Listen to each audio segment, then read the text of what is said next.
Good evening, everyone, and welcome to the Standards Geekness Podcast YouTube page. It's Easy back here with some Pokemon TCG Pocket content. Um, we're going to be going over a couple more deck profiles this week. Finally made it to Master Ball. Used a combination of 3 decks throughout the season to really kind of get there.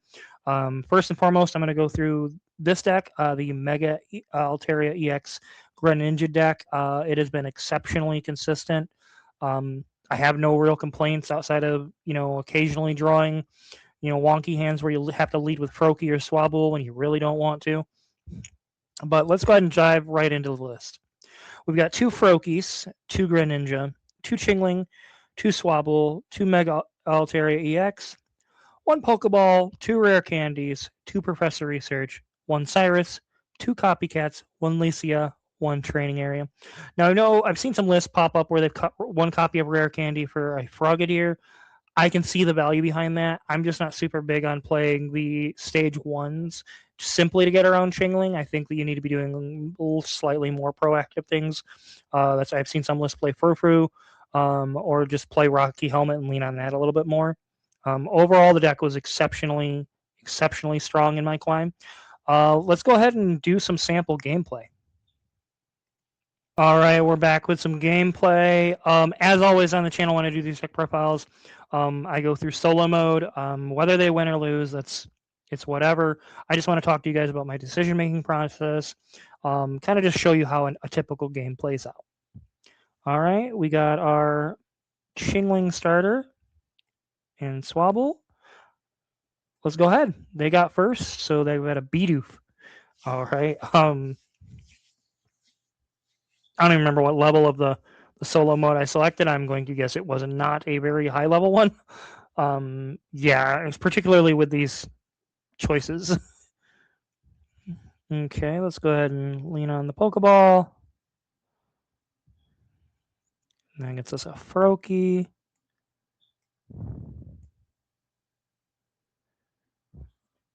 All right, we're going to go ahead and just jam it. We're going to hold the Copycat because if they draw into items, the Copycat can become a draw 3 basically. If I can rip Rare Candy off the top, that would be perfect. Because then it becomes basically a 1 energy draw. Okay, we're going to evolve. We're going to play Chingling. We're going to Copycat. Because this basically, we shuffle the Greninja back in, but it gives us a chance to draw into Rare Candy for the Greninja. Even more chances later on, that's fine.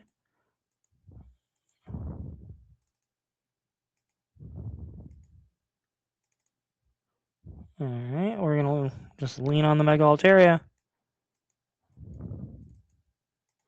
Not only are we KOing the Pokemon here, we have essentially time walked them because they now have lost 1 energy.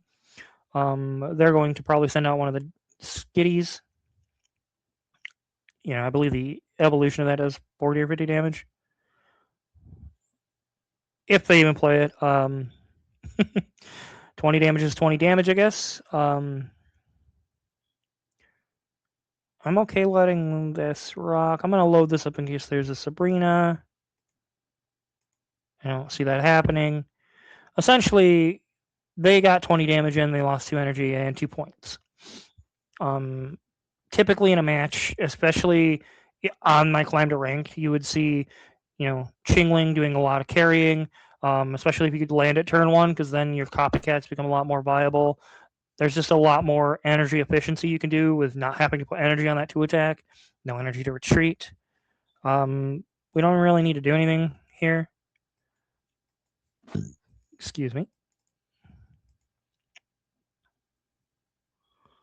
And then hitting for 150 because that's their weakness.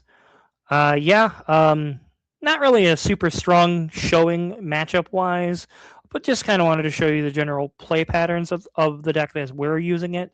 For an in-depth analysis when it comes to ranked, I'm happy to do that if people really want to comment and let me know, hey, we'd want to see you do some live streaming on YouTube and on Twitch again. I'm totally willing to do that. It's just been a matter of balancing the schedule. Let's move on to our next game. We're going to jump right back into our second game here. Just kind of randomly chose another one of these solo modes.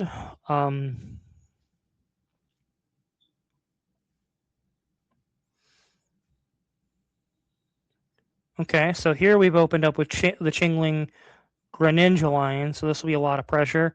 And we're going first, so we'll get the sneak in Jigglypuff. Okay. All right. I'm going to go ahead and just drop the training area now. It's one less card that'll end up needing to get shuffled back in.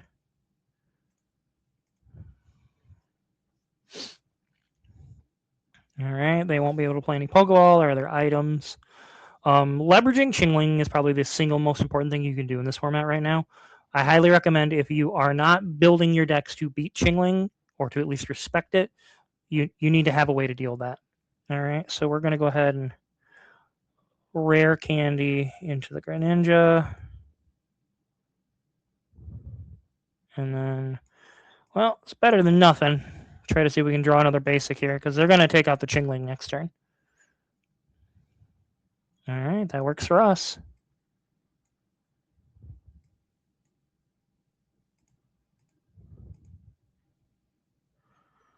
We're gonna hit the Chingling, or we're gonna kill the Jigglypuff next turn.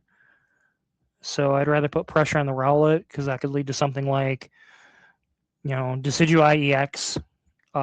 It could lead to just regular old Decidueye. There's versions of that deck that can be difficult for a lot of decks in the meta.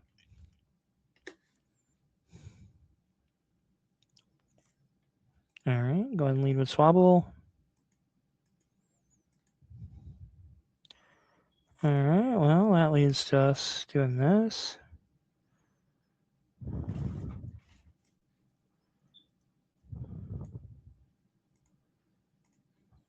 And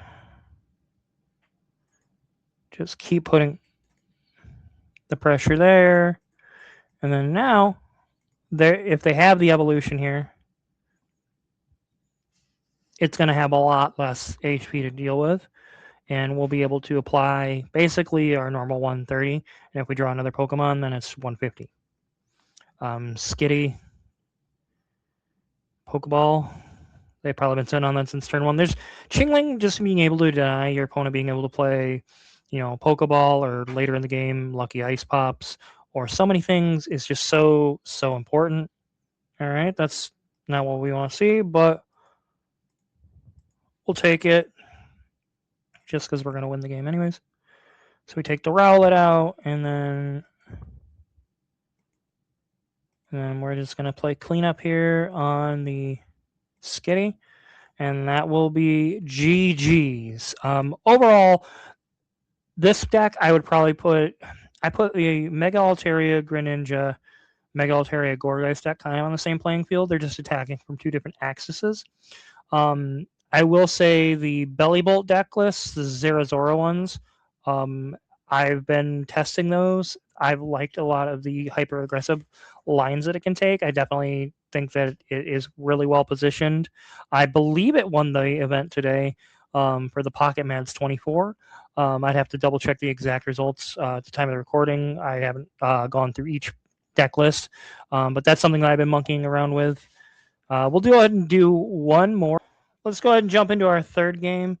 Another solo mode.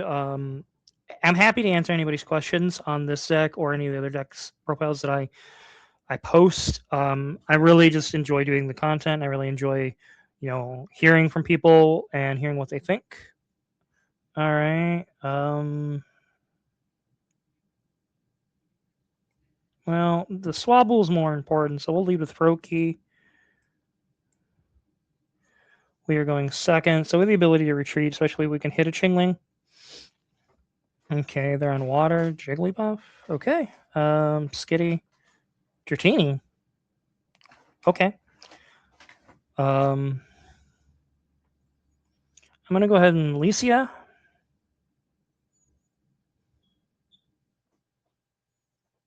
And then Pokeball, I believe, will get me another basic out of the deck. Another Froakie. Okay, so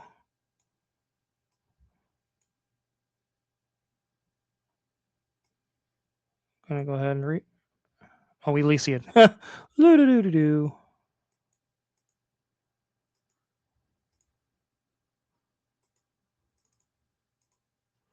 10 damage.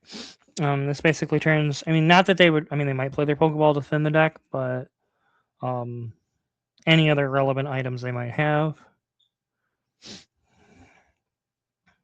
Okay, let's go ahead and Professor's Research. See if we can rip into that Greninja or Alteria. Okay. Well, we'll go ahead and.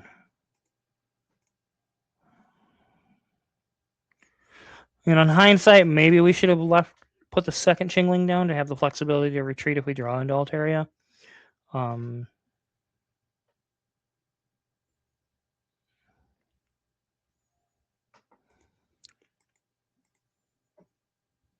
Yeah, let's lead into it.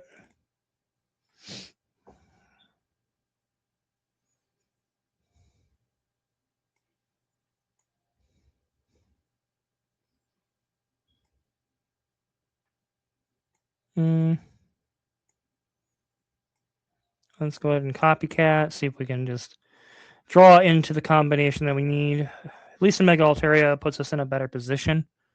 There we go. Okay. Sequencing. Sequencing is probably the single biggest skill I think that I see a lot of people mess up in this game. We're going to hit for 140. They're going to lead forward with, if I had to guess, probably the Skitty. The Dratini is interesting.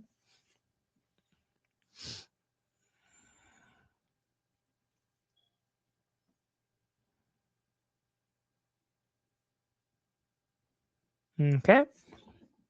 Fine by me. Okay, let's see if we can draw into the rare candy naturally off the professor's research. We'll take it. Because then that lets our copycat be super effective on the next turn. And then we'll drop the Mega Altaria over here. Start loading it up.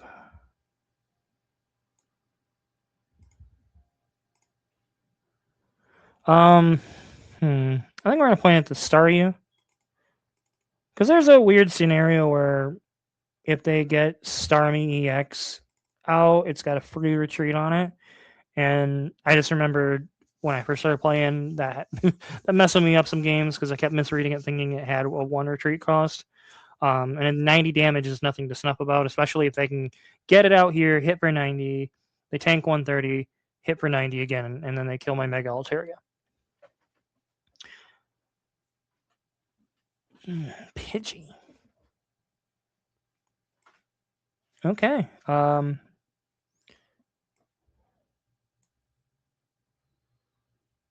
Well, because we like showing a good time, let's go ahead and Copycat and draw 2 cards, the last 2 cards in our deck. Energy here.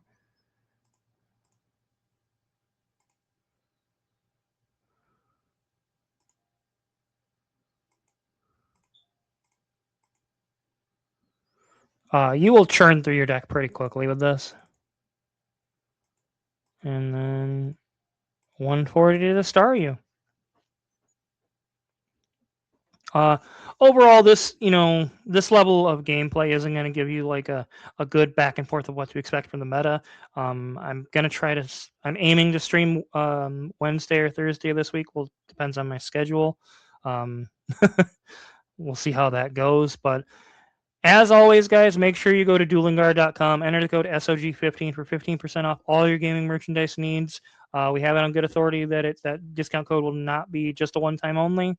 They're working on some other things for us content creators. It's super exciting. A lot of the merchandise. They have some JJK, Pokemon. They have Yu-Gi-Oh, Berserk, Dragon Ball Z, Freinrin, and like several other big time animes and other games. They've got deck boxes, binders, I believe sleeves. There's a huge variety of products. I use this stuff myself, but make sure you use that code for 15% off at checkout, and every bit you spend with them helps go towards helping us do cool things on the podcast, like these deck profiles, like our wrestling podcast, like the D&D stuff. As always, it's been really great. I will catch you guys later.